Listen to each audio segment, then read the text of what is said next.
네, 지금부터 기존의 순방 기자간담회를 시작하도록 하겠습니다. 말씀드렸듯이 순방과 관련된 질문해 주셔도 되고요. 간단하게 대통령님 말씀 들으면서 자연스럽게 질문으로 이어가도록 하겠습니다. 네, 우리 기자단 여러분, 솔직히 너무 힘들죠? 괜찮으세요? 한 2, 3일 더 갈까요? 네, 아마 여러분 상당히 많이 힘들 걸로 생각이 됩니다. 이 좁은 공간에서 밤을 새는 일이 또 한 3일씩 넘어서 대단히 미안하게 생각합니다. 제가 여러분들한테 약속을 하나 못 지켰는데 저번 일정 중에 우리 기자 한 분이 또 쓰러지기도 하고 그랬잖아요.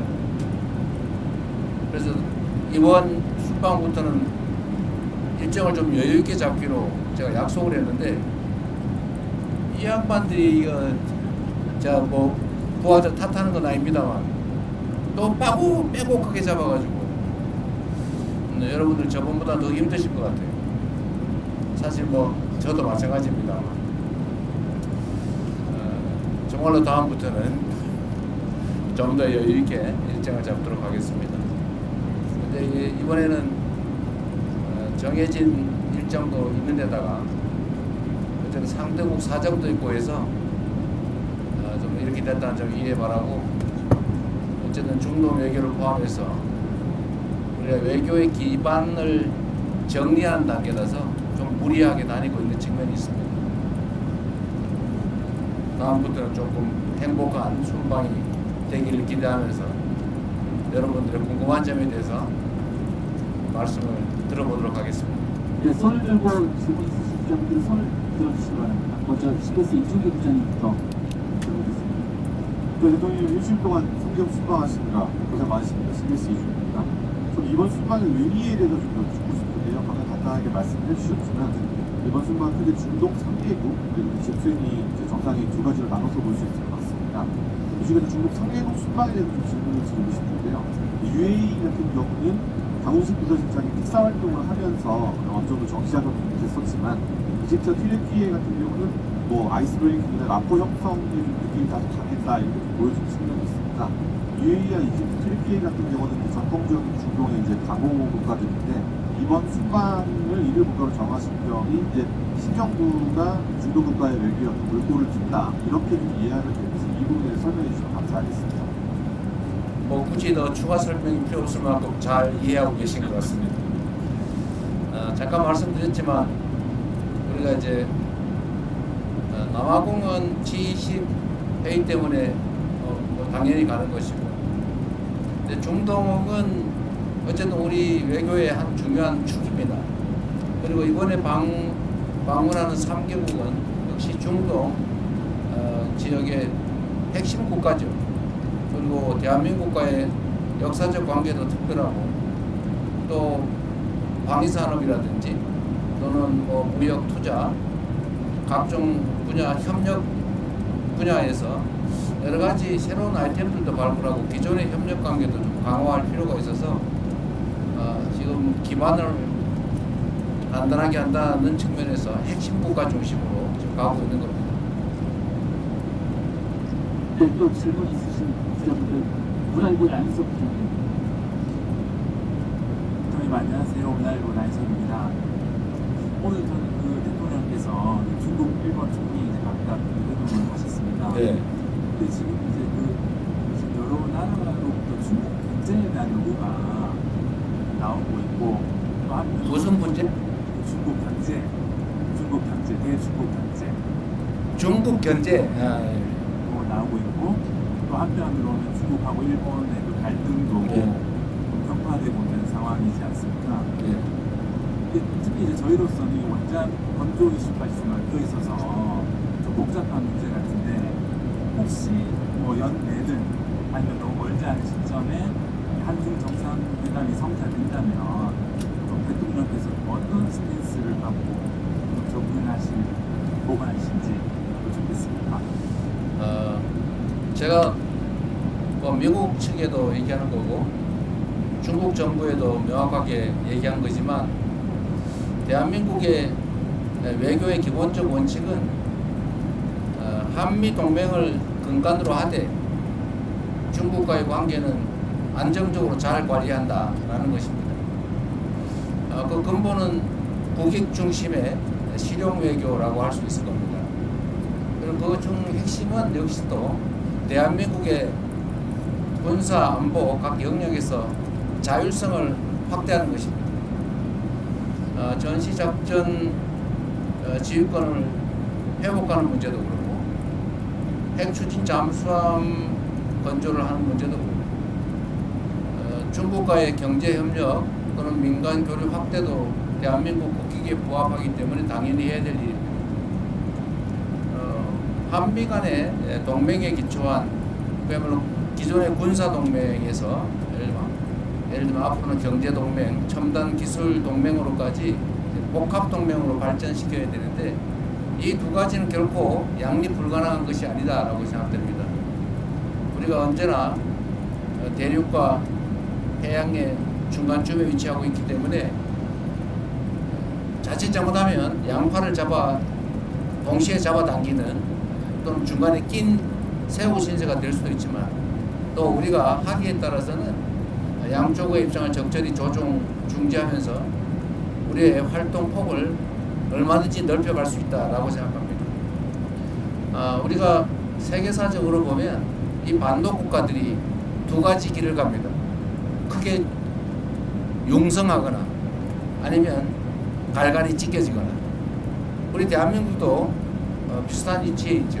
지금 우리는 이 격변한 국제 질서 속에서 우리가 하기에 따라서 우리가 힘을 축적하고 주체적으로 잘 판단하고 자율성을 극대화하고 그리고 국익 중심으로 힘들 때 잘 견뎌내고 또 양쪽의 입장을 잘 활용하면 우리의 외교 지평이 오히려 확 넓어질 수도 있다라고 생각됩니다. 또 이번 새 정부는 그런 길을 향해서 계속 가고 있습니다.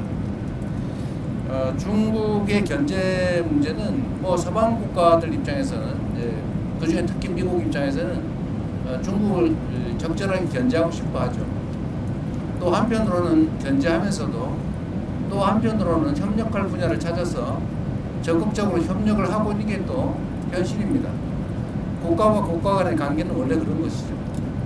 국가와 국가 간의 관계를 일도 양단식으로 올로와 나식, 전부 아니면 전무 이런 식으로 접근하면 결국은 남는 게 하나도 없죠. 중일 갈등 문제에 대해서는 중국과 일본이 지금 일본 총리의 발언을 놓고 상당히 크게 갈등이 이어지고 있긴 하지만 대한민국 입장에서 현재 상황을 냉철하게 지켜보고 대한민국 국익이 훼손되지 않도록 또 대한민국 국익이 극대화될 수 있도록 최선을 다해야 되지 않을까 싶습니다. 그래서 오늘 약간 무리하긴 했는데 중국 총리하고 면담도 하고 또 거기에 맞춰서 일본 측에도 특별히 요청해서 일본 측과 균형을 맞춰서 또 정상회담도 간략하게 했습니다. 그 두 정상회담 과정에서 대한민국이 가지고 있는 기본적 입장을 충실하게 잘 설명했고 국회가 발생하지 않도록 잘 협의해서 지금 대한민국 입장에서는 크게 어떤 위협 요인이 생기거나 또는 갈등 요소가 추가되거나 그러지는 않다는 말씀을 드립니다. 네, 질문을 또 받도록 하겠습니다. 이번에는 한국일보의 이석훈 기자입니다. 예, 대통령님 안녕하십니까? 저 한국일보 이석훈 기자입니다. 대통령께서 이제 그 외국 순방을 다니시다 보면은 국력 신강이 필요하다라는 말씀을 많이 해주시는데요. 이제 얼마 전에 국가 경쟁력을 높이기 위해서 6대 핵심 과제 개혁 필요성을 말씀하신 적이 있습니다. 네. 이제 다른 나라 사례나 전례에 비춰보면 6가지 중에서도 노동과 연금 분야 개혁 과제가 상당하게 저항이 좀 예상되고 있는데요. 그 노동개혁 분야에서 고용시장 유연화 과제가 담기는지 그 연금 개혁의 목표는 어느 쪽으로 설정하고 계신지 궁금합니다. 일단 순방과 관련된 질문에 한해서 드리는 것으로 하겠습니다. 네. 이 문제는 우리가 순방을 하면서 각국이 가지고 있는 특장점들을 잘 살피고 또 우리가 배울 수 있는 건 배우고 협력할 수 있는 건 협력한다. 라는 그런 정도 말씀으로 대체하도록 하겠습니다. 네, 뭐 제가 잘 안 보였습니다. KBS 손수환 기자님 말씀 주시겠어요? KBS 손수환 기자님. 네, 대통령님 고생 많으셨습니다. 이번 그 G20 정상회의를 통해서 굉장히 여러 정상들의 뭐 짧게지만 많이 만나셨잖아요. 이제 우리나라에 좀 기대하는 역할이 좀 뭐라고 생각하셨는지 정상들 만나면서 여쭤보고 싶고요. 또 특히 기억 남는 정상이라든지 에피소드 있으시면 제가 부탁드리겠습니다. 네, 원래 이게 다자 협상의 장이라고 하는 것은 우리 외교부 장관이 그러셨던가 안보실장이 그러셨던가 그야말로 장이 서는 거라고. 양자 협상의 장이기도 하죠. 우리가 만날 기회가 있으면 사실 정상끼리의 회담이라고 하는 게 그렇게 쉽지가 않습니다. 상대국을 방문하지 않는 한 정말 특별한 계획이 없으면 만나기조차 어려운데 이렇게 다자회의 기회가 생기면 그 틈틈이 이제 양자회담을 하고 그 양자회담 전에 실무협의도 미리 해서 일정한 의제로 좁히고 정상회담을 통해서 필요한 합의를 끌어낼 수 있습니다. 제가 취임한 지 얼마 안 돼서 처음 보는 분들도 계시고 해서 어렵긴 하지만 정상들과의 접촉면을 넓히고 또 정상들과의 라포도 형성하고 좋은 감정들을 유지하면 아무래도 대한민국에 좀 더 나은 의사결정이 가능하다 생각이 됩니다. 뭐 사람이란 게 다 그러지 않습니까? 제가 오늘 낮에 다카이치 일본 총리한테도 똑같은 얘기를 했는데 국가 간의 관계나 사람 간의 관계는 다를 바가 없다. 결국은 서로 좋은 측면을 보려고 노력하고 좀 어려운 껄끄러운 측면들이 있으면 잘 관리하고 그 부분을 최소화하면서 사람 관계를 잘 만들면 좋지 않냐. 어떻게 사람이 완벽한 존재일 수가 있겠느냐. 국가 간의 관계도 마찬가지다. 이렇게 말씀드렸습니다. 저는 그래서 이런 다자회의 공간이 생기면 최대한 많은 정상들을 가볍게 또는 심각하게 많이 만나려고 하죠. 이번에도 꽤 많이 만난 것 같습니다. 언론인 여러분들한테 공지하지 않은 얘기들도 많죠, 사실. 잠깐씩 한 5분씩, 10분씩 화장실 갔다 오면서도 얘기하고. 근데 모든 정상들이 사실은 똑같습니다. 각각의 국가를 대표하고 나오는 분들이라서 자기들도 정상들 간의 대화를 최대한 많이 하고 뭔가를 끌어내야 되기 때문에 다 적극적이에요. 뭐 나만 그래서 좀 이상한 사람이 아니고 모두가 다 열려 있습니다. 그래서 그 기회를 잘 활용하면 얼마든지 정상들 간에 짧지만 밀도 있는 대화가 가능하다. 제가 몇 차례 국제회의를 가면서 느낀 겁니다. 그리고 가능하면 인간적 공감을 얻어내기 위해서 많이 노력하죠. 제가 사실은 좀 장난기가 많아가지고 그러긴 한데 외국 정상들도 사실 똑같습니다. 그러한 사람들이어서 그들의 인생이나 또는 삶의 역정이나 뭐 정치적 경험이나 이런 것들을 제가 발굴해가지고 얘기해주면 좋아하죠. 사람들 관계 그런 거 아닙니까? 상대에 관심 가지고 상대가 예를 들면 좋아할 일 만한 거 언급해주고 공감하고 또 아픈 거 위로해주고 하면 다 좋아합니다. 그게 뭐 아무리 큰 나라의 강한 지도자라 한들 다 똑같은 사람입니다. 조그마한 소국의 지도자도 똑같은 사람들입니다. 그래서 만나면 뭐 큰 무리 없이 대개는 관계 설정이 잘 되죠. 준비도 많이 합니다. 다 수십 명 밤새도록 이 사람이 이 에피소드가 이 사람 얘기인가 저 사람 얘기인가 헷갈릴 때가 있어요. 가끔 실수하기도 합니다. 근데 그 사람은 뭔 얘기하는지 모르죠. 자기 얘기 아니면. 하여튼 이번에도 보면 저는 뭐 룰라 대통령 또는 뭐 모디 총리 만나서 얘기하는 거 상당히 의미 있었고 서로 뭐 공감도도 많이 넓혔다고 생각합니다. 제가 빠른 시간 내에 인도, 브라질도 한번 가야 될 것 같아요. 짧은 시간 얘기했지만 서로 협력하고 시너지 낼 만한 사안들이 많이 있다는 생각이 들었습니다. 네, 또 질문 있으신 기자분들 앞으로 마이크를 바로 넘길 수 있을 것 같은데요. 네, 마이크 이쪽에 와 있 근데 잘 들리세요? 잘 안 들리죠? 방법이 없죠 이거. 스피커가 있습니다. 뒤에도 스피커가 있습니다. 대통령님 고생 많으셨습니다. YTN의 강지권입니다. 아직 뒤에 한 곳이 강론안이 남아 있는데 지금 모든 국가들의 다자회견대에서 대통령께서 그 정상회의 코칭에 다 성과가 있다고 볼 수 있겠지만 그 중에서도 특히 기억에 남는 국가라든지 기억에 남는 성과가 있으면 아직 뒤에가 남아 있지만 네. 포함해서 말씀을 드리겠습니다. 아무래도 아랍에미리트 연합이 아마 가장 큰 구체적 성과가 있는 것 같습니다. 거기는 사전에 비서실장이 특사로 가서 협업할 수 있는 분야들도 많이 정리했고 또 구체적 사업도 다 발굴을 했기 때문에 아주 구체적이고 실질적인 큰 성과가 난 것 같습니다. 사실 이집트는 이집트 대통령께서도 그렇고 우리 실무진들도 크게 기대를 안 했던 것 같아요.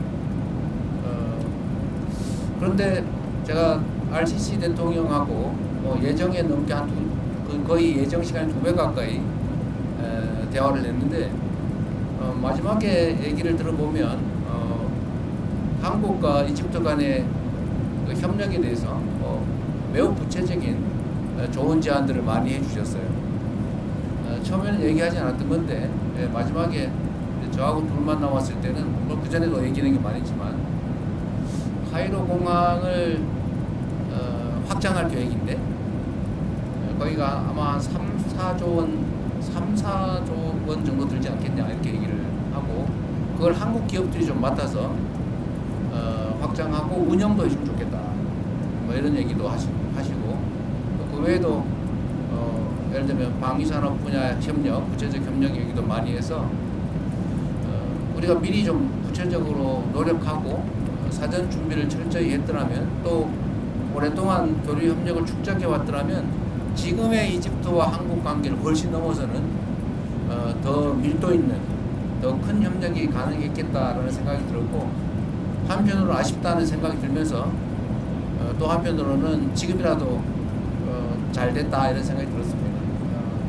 이집트는 제가 가급적이면 이집트 대통령을 복빈으로 한국에 오시라고 초청을 드렸는데 오시겠다는 의사도 표명하셨고 오시기 전에 실무적인 협의를 좀 거쳐서 지금 그때 당시에 그냥 난삽하게 얘기했던 각종 협력 사안에 대해서 충분히 준비하도록 하겠습니다. 아마 우리 기업들이나 우리 국민들에게 큰 기회를 만들 수 있지 않을까 생각이 됩니다. 카메라 기자님들 때문에 제가 시선이 가려서 잘 안 보이는 것 같은데 뒤에 마이크를 좀 넘겨주시면서 또 말씀을 해주시겠어요? SBS 부서기자님. 근데 우리 대변인이 남성 편향적인 것 같은 느낌이 좀 듭니다. 네, 저 SBS 강청환 기자라고 합니다. 지금 마지막 방문이 튀르키예를 가시는데 튀르키예 언론과도 인터뷰를 하셔서 일부 내용을 말씀을 하셨지만 특히 주안점 두고 가셔서 정상회담을 하실 내용이라든지 아니면 또 기대하는 성과가 있으실지 제가 취임하면서도 말씀드렸지만 우리 대한민국의 경제 상황이 그렇게 좋지가 못하기 때문에 그래서 가장 중요한 것은 국가 간 협력을 통해서 대한민국의 경제 상황을 개선하는 겁니다. 튀르키예도 지금 경제 상황이 그렇게 녹록지는 않은 상황인 것 같긴 합니다. 튀르키예는 아시겠지만 국교 관계를 수립하지도 않은 상태에서 6.25 때 병력 규모로 사위를 이를 만큼 대규모 병력을 파병해서 대한민국을 도와준 나라입니다. 형제 국가라고 또 그 중에서도 피를 나는 형제 국가라고 부르는 이유가 있죠. 튀르키예도 방위산업 분야, 국방 분야에 워낙 관심이 많고 또 대한민국도 강점을 가진 분야가 방위산업 분야인데 이 부분에 대한 협력도 가능할 것이고 또 튀르키예는 이제 문화 관광 산업이 상당히 발전한 나라이기도 합니다. 또 대한민국도 앞으로 문화 콘텐츠 분야에 투자를 많이 할 생각이기 때문에 이런 문화 관광 분야에 대한 협업도 가능할 것으로 생각되고 그 외에 일반적인 원자력 발전 문제라든지 정말 할 수 있는 일은 얼마든지 있다는 생각이 듭니다. 제가 외교부 장관한테도 또 안보실장한테도 말씀을 드렸는데 앞으로 외교 분야에 대해서 우리가 좀 더 체계적으로 정비하고 더 많이 투자해야 된다 이런 말씀을 드렸어요. 우리는 이제 소위 통상국가인데 지금 제가 해외 순방을 다녀보면서 느낀 거는 대한민국의 대외관계 관리가 매우 분절적이라는 생각이 듭니다. 따로따로 나눠져 있어요. 교육부는 대학하고 또는 뭐 기재부는 뭐하고 또는 뭐 농림축산부는 농업 관련 사업을 하는데 뭘 하는지도 모르고 코트라는 또 코트라대로 하고 따로 다 놀고 있어요. 이제 이렇게 해서는 안 되겠다. 좀 체계적으로 종합적으로 외교 분야를 정리하고 좀 더 타국과의 이런 협력을 좀 더 구체적으로 좀 더 세밀하게 관리해야 된다는 생각이 듭니다. 공정하게 하기 위해서 사석을 반대편 쪽으로 변경하지 마이크 드리겠습니다. 안녕하세요, 김현선입니다. G20에서 말씀하신 내용 보면 다자주의 얘기 많이 하시고 무역제재 관련해서 예측 가능성 얘기하시면서 WTO 기능보건을 주장하셨는데 지금 트럼프 미국 행정부는 WTO 제재 정식을 선언을 했었잖아요. 그래서 그런 상황에서 WTO 기능 회복을 말씀하신 어떤 배경이나 이유 같은 게 있으시면 짚어주시면 좋을 것 같습니다. WTO 중심의 다자주의 체제 회복이라는 게 좀 심하고 완전히 깨진 건 아니니까요. 다자주의가 상당 정도 훼손되고 있는데 이 다자주의를 좀 훼손되지 않게 해야 된다는 점에 대해서는 우리 대한민국뿐만이 아니라 거의 특정 국가를 제외한 거의 대부분의 국가가 동의하는 바입니다. 그날 뭐 오늘 어제 이렇게 각 정상들 또 국제기구 대표들이 발표하는 거 발언하는 거 봐서도 알지만 어쨌든 자유무역 체계 다자 시스템을 튼튼하게 강화해야 된다, 훼손을 최소화해야 된다라는 점에 대해서는 모두 동의합니다. 이번에 아마 G20 논의 결과 성명을 전체 국가 이름으로 못하고 참여 국가 명의로 발표를 했는데 어쨌든 그것도 아마 상당히 내용에 어려움이 있었던 것 같아요. 뭐 국제관계라고 하는 게 그러지 않습니까? 뭐 누군가가 규율해줄 무슨 특별한 권력이 따로 있는 것도 아니고 뭐 질서라고 하는 게 각종 조약이나 규범으로 존재하긴 하지만 뭐 안 지키면 방법이 없는 그런 상황이라 선의에 기대할 수밖에 없긴 한데 그럼에도 불구하고 이제 국가 간 관계라고 하는 게 이제는 서로 떼어놓고 따로 살 수 없는 상황이기 때문에 국제 질서를 모두가 존중받는 모두가 함께 잘 사는 그런 다자주의 체제로 최대한 잘 만들어 가야 되겠죠. 제가 정상들하고 대화를 해보면 어쨌든 이런 부분에 대한 욕구들이 참 많습니다. 예를 든다면 EU 유럽 공동체하고 CPTPP 환태평양 경제 동반자 협정인가 그러죠.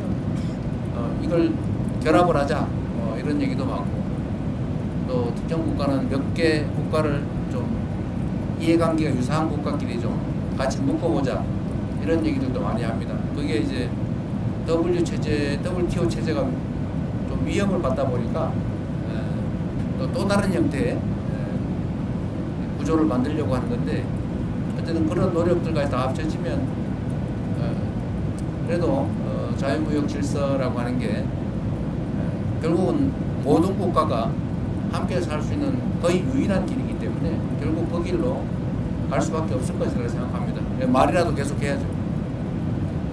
또 질문 있으시면 김성원 기자님 머리 저기 뒤에 뒤에 안녕하세요.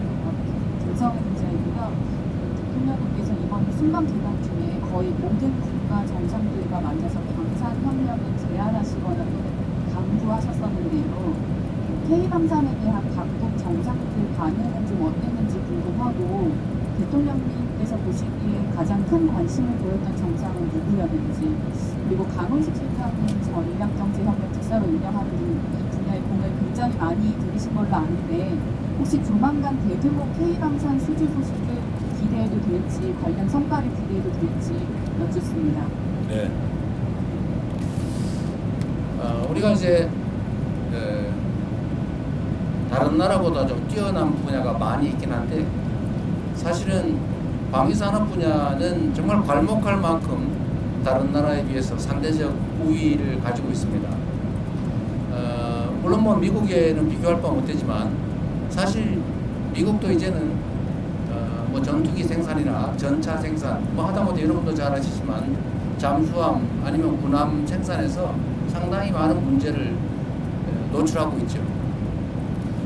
제가 외국 정상들한테 방산 얘기도 많이 하지만 외국 정상들도 방산 얘기를 많이 합니다. 매우 놀라워요. 이게 지금 최근에 이렇게 드러나는 실력이 이제 구체적으로 드러나는 성과가 나다 보니까 그런 것 같기도 한데 여러분 아시겠지만 저는 대한민국이 북한의 GDP의 1.45배에 이르는 엄청난 규모의 국방비를 현재 지출하고 있고 전 세계 군사력 5위로 평가받는 나라인데 이게 전시 작전권도 없고 또 일각에서는 마치 외부의 지원이 없으면 자체 방위도 못하는 것처럼 이렇게 오해를 하거나 아니면 곡해를 유발하고 있는데 이런 저는 상황을 저는 빨리 개선해야 된다고 봐요. 그리고 저는 방위 산업에 대한 지원 또 방위 관련 R&D 투자 이런 부분은 경제적으로도 유익할 뿐만 아니라 우리 자체 방위력 강화에도 크게 도움되기 때문에 앞으로도 계속 집중 투자해야 되고 또 더군다나 우리가 방위비를 장기적으로 3.5%까지 GDP 대비 3.5%까지 늘린다고 하는 약속은 아니고 방침을 우리가 밝혔기 때문에 그 방침에 따라 계속 우리가 국방비를 증액을 해 나가야 됩니다. 그래서 방위 산업을 육성하고 또 방위 산업을 통해서 다른 산업을 더 발전시키고 방위 산업을 통해서 수출을 확대하고 또 방위 산업을 통해서 각국이 지금 매우 군사적 위협을 느끼고 있기 때문에 그 위협을 느끼는 정도가 점점 더 강화되고 있기 때문에 각국의 관심도 높아지고 있어서 국가 간 관계를 발전시키는 데도 매우 도움이 된다고 생각됩니다. 그리고 우리만 그러는 게 아니고 말씀드린 것처럼 다른 나라도 이 방위산업 특히 우리의 무기를 구매하는 게 아니고 공동 개발, 공동 생산, 공동 판매, 시장 개척에 관심들이 많아요. 우리가 예를 들면 폴란드의 그 전차, 이 전차 수출하고 그 일본은 또 현지 생산을 하고 있지 않습니까? 폴란드도 매우 만족하고 있는데 사실은 KF-21을 포함한 전투기나 특히 인도 같은 경우는 조선산업 협업을 구체적으로 요청을 했는데 어쨌든 거기는 뭐 군수 분야도 들어있을 걸로 추측은 돼요. 그래서 이거는 여러 다방면으로 우리에게 절대적으로 필요한 부분이기 때문에 저도 많이 강조하고 또 실제 수출 성과도 내야 되고 아마 실제 결과도 조만간 나오게 될 겁니다. 상당히 전망이 좋은 또 해야 될 분야라는 생각이 듭니다. 네, 다음 질문으로 넘어가겠습니다. 뉴스의 김시현 기자님. 네. 저 뉴스의 김수현입니다. 제가 그 8월에 박리 귀국길에 아파서 잠시 이분이 그렇습니다. 2개월 지금 간 정도 쉬다가 일주일 전에 복직해서 이번 순방에 함께하게 됐는데요. 일단 감회가 좀 새로워서 그 말씀을 한번 드리고요. 지금 질문을 돌아가서 그 독일 총리와 아까 그 한반도 정세에 대해서 조금 말씀을 나눴던 것을 보기가 됐는데 그거에 대한 구체적인 좀 발언을 조금 안 나온 것 같아가지고요. 아까 중국과 일본과의 관계 말씀하시긴 했지만 우리 총리와 조금 남았던 대화를 공개하실 부분이 있으시면 조금 설명해 주시면 감사하겠습니다. 아까 브리핑 안 했습니다. 내용 브리핑 안 하셨어요? 안 했습니다. 문서로 간단하게 준비한 건 있습니다. 아니 상관없고 그래도 최초의 양자회담인데 내용 발표를 좀 해주시고 그러셨어요. 일단 따로 자료로 좀 냈습니다. 자료를 냈어요? 예. 네, 자료를 냈는데 안 보시는 모양이네. 독일 총리가 이제 중국과의 관계가 어떠냐 뭐 이런 식의 질문을 했는데 그건 뭐 프랑스도 마찬가지였던 것 같고 그에 대한 대답은 아까 여러분한테 했던 얘기하고 똑같습니다. 아주 원론적인 군사안보 측면의 한미동맹을 기반으로 우리는 판단하고 행동할 수밖에 없고 그러나 또 한편으로는 지리적인 관계나 또 역사적 관계 또 경제적 관계 측면에서 단절할 수 없다. 적절하게 관리해야 된다라는 입장을 충분히 얘기했습니다. 뭐 특별한 건 없었어요.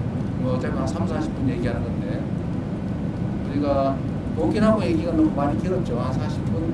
네, 길게 했습니다. 프랑스하고 프랑스가 40분, 독일은 독일이 한 20분 회의 시간 때문에 그렇게 됐는데 그 독일 프랑스는 역시 우리가 꼭 방문하든 또는 프랑스 미테랑이 아니지 누구지? 마크롱 대통령은 내년에 방한하겠다고 하니까 또 그때 더 구체적인 얘기를 하게 될 것 같습니다. 네, 또 질문 있으신 기자분, 네, 이번 연합뉴스 감사합니다. 네, 안녕하십니까. 대통령님 고생 많으셨습니다. 연합뉴스 TV의 성승환입니다. 남아공 주식을 오시기 전에 정규 APEC을 저희가 주인으로서 손님들을 맞았었는데 이번에 손님으로 한번 모셨고 3년 뒤에는 저희가 다시 주의식을 해서 마주해야 되잖아요. 어떤 이거는 좀 신경 많이 써야겠다. 그냥 더 많은 국가들이 올 테니까 이런 걸좀 신경이 느껴야 될것 같아요. 마이크를 잘 정비해야 되겠다는 생각이 들었습니다. 마이크가 계속 말썽이 되군요. 우리가 장소는 정해지지 않은 거죠. 아직 안 정해졌습니다. 아직 이제 어디 대한민국에서 개최하는 건 정해졌는데 대한민국이 어디에서는 아직 미정 상태라서 그에 맞춰서 준비는 철저하게 잘 해야 되겠습니다.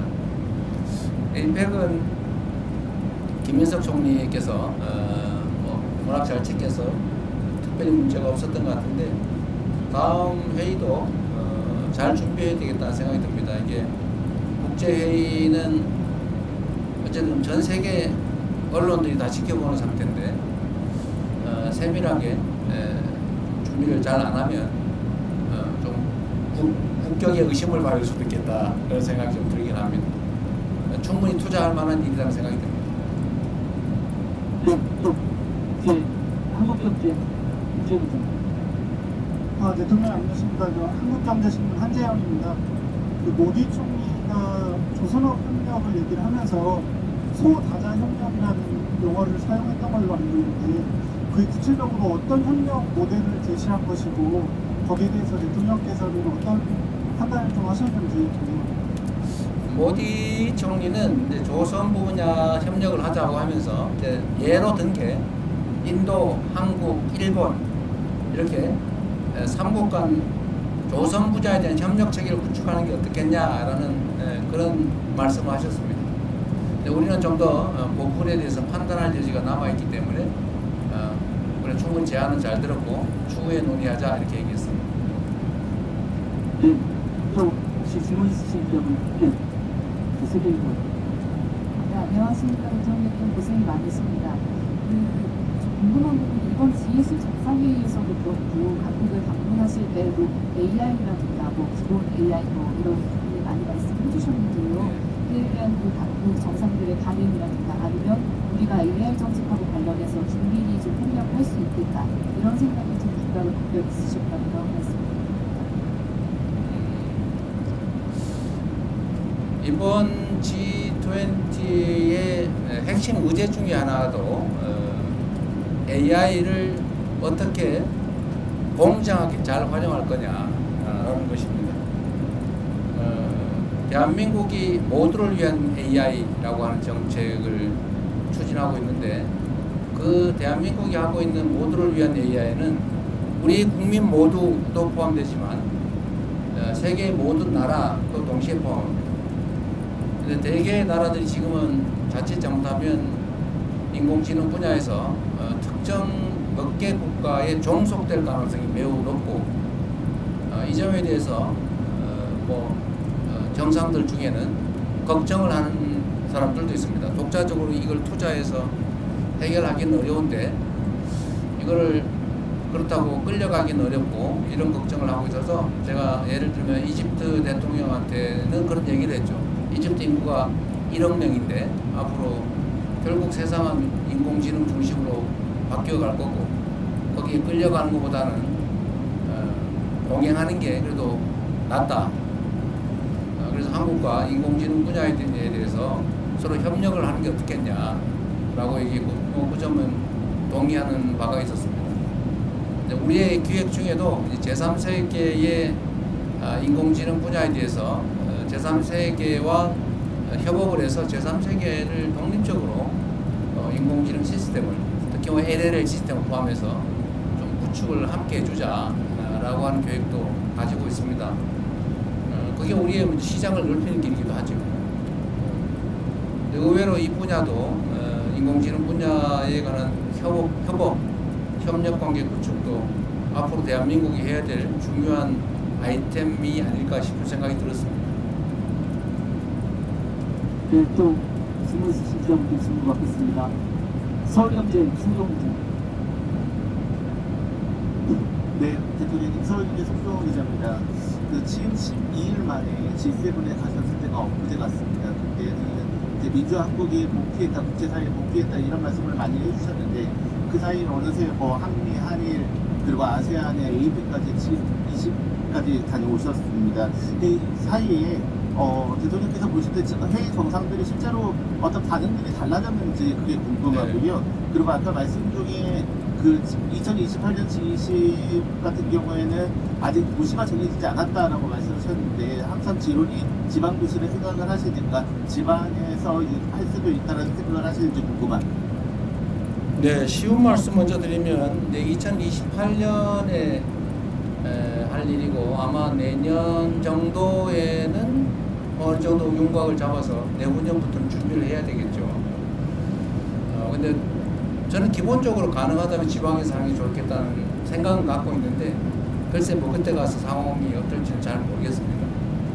이게 숙소 문제나 이런 게 상당히 큰 문제라서 인프라 구축도 간단한 문제가 아니어서 쉽게 단언하긴 좀 그렇고 또 했던 데서 또 하긴 좀 그렇고 여러 가지를 살펴야 되지 않을까 싶습니다. 제가 당선 직후에 캐나다에 갔을 때 그때는 사실은 저도 정신도 없고 저도 몇몇 정상들 얼굴 아는 사람들 내가 혼자 사진에서만 봤지 전혀 모르는 사람들인데 상당히 좀 어색하긴 했습니다. 근데 그때도 느낀 건데 대한민국의 위상이 우리 스스로 생각하는 것과는 다르구나 라는 걸 그때 제가 G7 회의 갔을 때 느꼈고 그 후에 아세안, APEC 또 이번 G20 이런 회의를 가면서 느낀 거는 대한민국에 대한 외국의 인식이 정말로 높아지고 있구나 이걸 정말로 느낍니다. 대체적으로 한국 문화에 대해서 상찬을 합니다. 문화적 역량. 그리고 이 얘기는 잘 안 하는데 이제 말 속에 숨어 있는 것들이죠. 정치적 얘기니까 계엄 얘기나 계엄 극복에 대한 얘기는 잘 안 해요. 잘 안 하는데 사실은 그 얘기가 포함되어 있다고 느껴집니다. 놀랍다. 이런. 그래서 우리 국민들께서도 우리가 가진 국제적 위상, 또 대한민국 국민의 저력 이런 거에 대해서 좀 정말 자부심 가져도 되겠다 그런 생각이 들고, 또 이 저력을 기반으로 우리가 국내에서만 우리끼리 아웅다웅 하는 걸 넘어서서 좀 세계로 나아가면 좋겠다는 생각이 들었습니다. 충분히 길을 열어갈 수 있겠다. 이제 기업들도 진출하지만 이제 문화 진출 또는 뭐 하다못해 한글 교육 수요가 너무 넘쳐가지고 대대적으로 한글 교육 과정을 좀 확대할 계획인데, 어쨌든 그런 것도 결국 대한민국 청년들이 결국 세계로 나아가서 대한민국 문화를 가르치고 한글을 가르치고 뭐 그렇게 해야 되지 않겠습니까? 그리고 어쨌든 대한민국의 이 문화 현상 정말 뭐라 그럴까요? 뭐 우리도 사실은 뭐 이렇게까지라는 생각이 들 정도인데, 뷰티든 아니면 푸드 식품이든 뭐 컨텐츠 다른 뭐 드라마, 영화, 뭐 노래 정말 여러 분야에서 수요가 넘치는 것 같아요. 그러니까 잠재력이 엄청나게 크다. 이 잠재력을 이제 우리 활용을 해야 되는데, 그 첫 번째는 이제 우리가 외교 관계로 좀 문을 열고, 또 그 안에서 세부적인 가능성은 일단 크게는 기업들이 뚫어가겠지만, 또 우리가 문화 전파를 통해서 좀 토대를 단단하게 하겠지만, 결국 그 안에서 개별적인 아이템도 만들고 할 수 있는 일이 참 많겠다는 생각이 들었어요. 제가 남아공에 한 분이 코코로라고 하는 일종의 식품 뭐 이런 걸 수입해서 파는 일을 하는데, 남아공이 수입 규제가 좀 심한 모양이에요. 아주 체제 정비가 안 돼가지고 됐다가 안 됐다가 뭐 될 것 같은 건 안 되고 안 될 것 같은 건 되고 막 그런데요. 하여튼 시스템이 좀 안정이 안 된 것 같다 이렇게 얘기하면서 그 분야에서도 할 게 참 많다고 그렇게 얘기하는 걸로 보면, 우리가 앞으로 정부 하기에 따라서 대한민국 국경 바깥에서 얼마든지 일자리든 또는 기업이든 수출이든 해나갈 수 있겠다 그런 생각이 들었습니다. 우리 안보실에서 잘해야 될 것 같아요. 외교부하고. 네, 슈퍼스는 네, 박형원 기자님 제일 앞쪽에 있습니다. 아, 이분이 그 유명한 박형광님. 네, 대표님 안녕하십니까. 검소일보 뉴스공장의 박형광 기자라고 합니다. 저희가 순방으로 많이 피곤하실 텐데 고생이 많으십니다. 방위산업이 단순 수출 증진뿐만 아니라 국가 간 관계에 도움이 된다라고 말씀하셔서 드리는 질문입니다. 방산 포함해서 우주, 원전 등 협력도 중요한 의제로 지금 가져가고 계시는데, 이걸 종합해봤을 때 사실상 군사협력의 중간인 어떤 관계를 가져가려고 하는 구석을 만드는 것 아닐까라는 생각도 좀 듭니다. 그 정도까지는 아니더라도 미국, 중국 등 강대국에 의해서 다지우지되는 변화 일변도의 국제 정세에 대응하기 위해서 강사협력으로 끈끈하게 묶인 좀 새로운 외교적 협력체를 구상하고 계신 거 아닌가라는 생각이 듭니다. 강산외교를 통한 직접적 수출 증진과 국가 간 관계 발전 중 어디에 좀 더 무게를 두고 계신지 좀 생각을 여쭤보고 싶습니다. 적절하게 지적하신 것처럼 이제 각국의 방위산업 수요가 우리가 예상하는 것 이상으로 빠르게 커지고 있습니다. 중동만 해도 다들 언제 예측을 넘어서서 갑작스런 급변 사태가 생길지 모르겠다고 불안해합니다. 최근에 몇 차례 국가들이 겪었죠.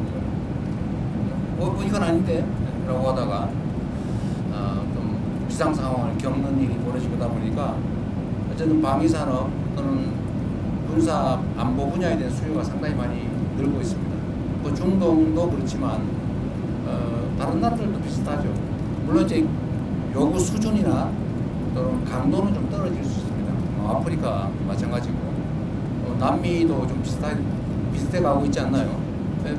누구도 믿을 수 없는 상태가 점점 도래하고 있어서 이 부분은 결국은 계속 커질 수밖에 없다는 생각이 들고, 유럽은 여러분들 너무 잘 아실 거고,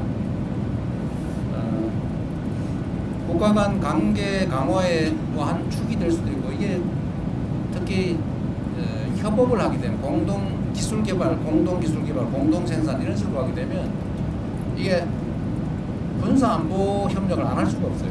그냥 라면 한 개 팔고 마는 거하고 다르죠. 이거는 국가 간 관계가 아주 깊이 안보 측면에서 연관 지을 수밖에 없기 때문에 국가 간 관계도 밀접하게 될 수밖에 없다. 말씀드렸지만 저는 언제나 그렇게 생각하죠. 위기가 오면 기회로 만들고 피할 수 없다면 그건 자연 현상의 일부로 운명처럼 받아들이고 최대한 활용하자. 우리도 결국은 국방 분야에 투자를 늘릴 수밖에 없는 상태인데 그러면 외교 관계도 확대해 나가는 게 뭐 일반 무역 투자도 있겠지만 또 문화 교류도 있고 인적 교류도 있고 뭐 원자력이든 뭐 여러 가지 있겠지만 그중에 방위 산업 분야도 아주 현실적으로 매우 유효한 수단이다 그런 생각이 듭니다. 네, 저희가 45분 정도 더 하라고 하세요. 나중에 안 물어봤다고 억울해하면 안 되죠. 예, 제가 잘 안 보니까 그래서 마이크를 전달해 주시고 두 분 계세요, 두 분. 네네. 소속과 이런 말씀 주시면 감사하겠습니다. 대통령님 채널의 김동훈 기자입니다. 대통령님 그 이집트 대통령과 정상회담에서 한반도 평화 중재 역할 강조하셨고요. 독일 정상회담에서도 통일 노하우 알려달라 하셨는데요. 북한과 관계 개선을 위해서 한 단계 더 나아갈 것 우리가 먼저 할 수 있는 거 계획하고 있으신지 한미 연합 군사 훈련 축소 같은 것도 포함되는 건지 궁금합니다. 어쨌든 북한이 가장 예민해하는 것이 이제 한미 연합 군사 훈련인데 그 부분에 대해서 우리가 선제적으로 훈련 규모를 축소하거나 뭐 연기하거나 뭐 이런 것들을 검토하자는 주장도 일부에서 있습니다. 또 한편으로는 그게 만약에 남북 간의 평화 체제가 확고하게 구축이 되면 뭐 안 하는 게 바람직하겠죠. 그러나 이게 어떤 게 먼저냐라는 것은 그때 상황에 따라서 이게 지렛대가 될 수도 있고 결과가 될 수도 있죠. 지금은 당장 말하기는 어렵습니다. 그러나 길게 보면 대한민국의 방위는 대한민국 스스로 책임지고 또 가급적 군사훈련을 하지 않아도 되는 그야말로 말씀드린 것처럼 싸우지 않아도 되는 싸울 필요가 없는 평화체제를 확고하게 구축하면 뭐 그때 되면 이런 트럼프 대통령이 별로 안 좋아하는 돈 드는 합동군사훈련 이런 거 안 해도 되지 않습니까? 그러나 지금 단계에서는 뭐 쉽게 얘기할 수 없는 부분이죠. 그래서 이거는 상황과 조건에 따라서 얘기할 거지 지금 미리 어떤 방향으로 예단하기는 어렵다. 그렇게 생각이 됩니다. 네, 그 뒤에 내일경제 오세요. 예, 안녕하세요. 매일경제 오수현입니다. 방금 출국 전에 공개된 트리티의 언론과의 인터뷰가 있었습니다. 네. 이 인터뷰에서 대통령님께서 트리티 신호 원전 프로젝트 논의가 진행 중이고 한국 원전 기술로 트리티의 원자력 발전에 기여하기 희망한다고 하시면서 이제 수주 의지를 밝히신 걸로 이해를 했는데요. 현재 우리나라 기업이 관련 프로젝트에 이제 입찰을 해서 경쟁 중인 상황입니다. 그래서 네. 이번 국빈 방문을 계기로 관련한 결과가 도출될 가능성이 있을지 말씀 좀 부탁드립니다. 뭐 결과를 예단하기는 어려울 테고 아마 한전이 입찰에 응한 것 같아요. 응찰한 것 같은데 정상은 대화를 통해서 우리 대한민국 원전 사업의 우수성, 그 다음에 경쟁력 이런 것들을 잘 설명하고 좋은 결과가 나도록 노력을 해봐야죠. 뭐 결과에 또 뭐 여러 가지 판단할 요소가 있으니까 기다려봐야 되지 않겠습니까? 네, 또 혹시 질문이 더 있으신 분들 계시나요? 손을 드는 분이 안 계신 것 같아요. 있나요? 그쪽에 마이크를 전달을 해주십시오. 예, 대통령님 수고 많으십니다. 연합뉴스 이명석 기자고요. 조금 전에 질문 나왔던 트리티의 현지 언론 인터뷰였어요. 잘 들리시나요? 네, 잘 들려요. 예. 대통령께서 통일의 논의에 변천의 인류다라고 얘기하시면서 점진적 단계적으로 추진해 나가겠다는 말씀하셨는데요. 잘은 뭐라고 총리가 뭐라고요? 그 통일에 대해서 통일에. 예, 그 일방적으로 추진하지 않겠다.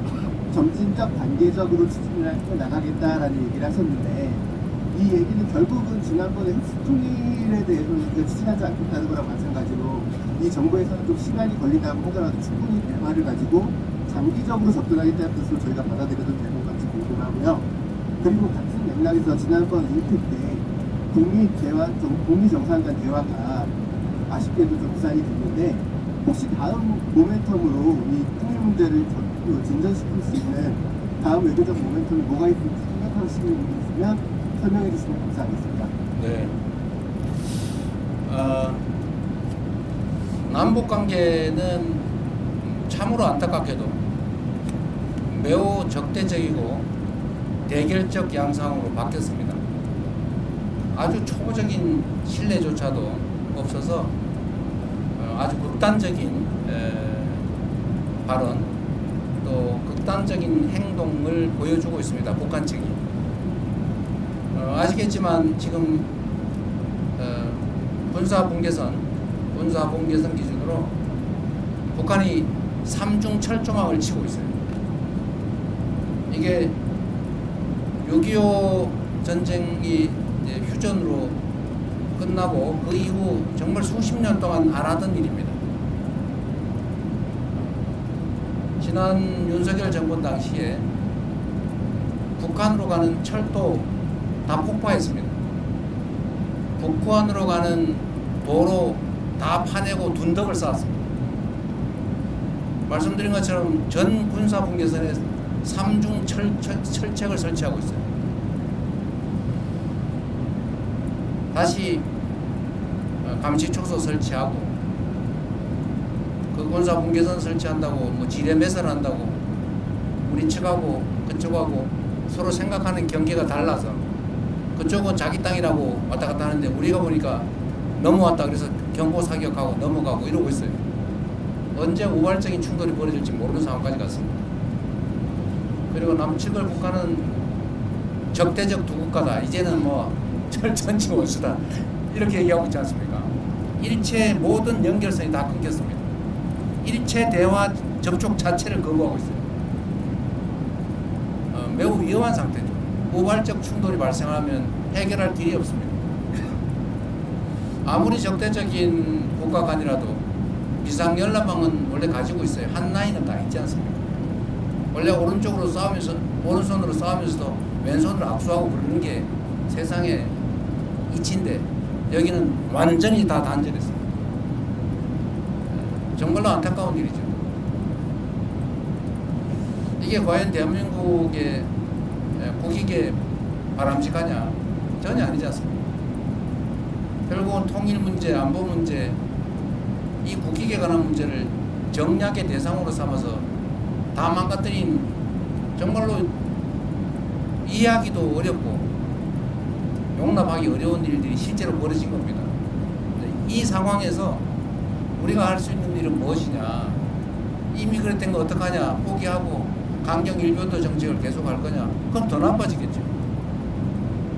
이럴수록 더 인내심을 가지고 우리가 확고한 억지력을 확보하고 도발을 얼마든지 제압할 수 있을 정도의 국방력, 억지력을 확보하고 이건 대전제죠. 그렇게 한 다음에 그 기반 위에서 소통하고 대화하고 설득하고 길을 열어야죠. 그래서 아까 뭐 군사훈련 얘기도 나왔지만 제가 전에 발표한 대로 우리가 현재 상태에서 할 수 있는 조치는 하자. 그 대북 방송 그거 왜 합니까? 쓸데없이 서로 방송해가 서로 괴로우면서 그런 바보 짓이 어디 있어요? 우리한테 어떤 이익이 있습니까? 그냥 저 북쪽에 가깝게 사는 주민들 뭐 밤에 잠을 못 자가지고 정신병원 쫓아다니게 왜 그렇게 만듭니까? 어떤 이익이 있어요? 정치적 이익은 있을지 몰라도. 그래서 방송 대북방 중단한다든지 대북 단파 방송 요즘은 세상에 인터넷 이제 다 나오는데 뭔 대북 단파 방송을 합니까? 그 돈 들잖아요. 그런 것도 줄이고 또 우리가 양심수 아니 그거 뭐라고 표현합니까? 장기수. 예, 비전향 장기수. 예, 미전향 장기수.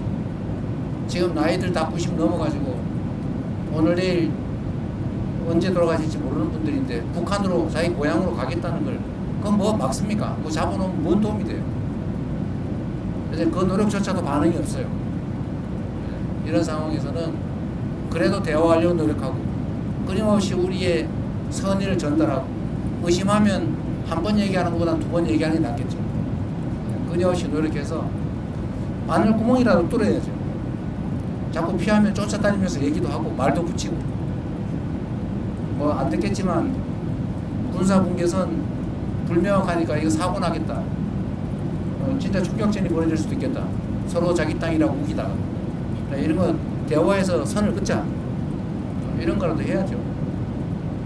우리는 언제든지 열려있다는 거 말씀드리고 그리고 전에 END 전략이라고 우리가 말씀드렸습니다만 교류해야죠.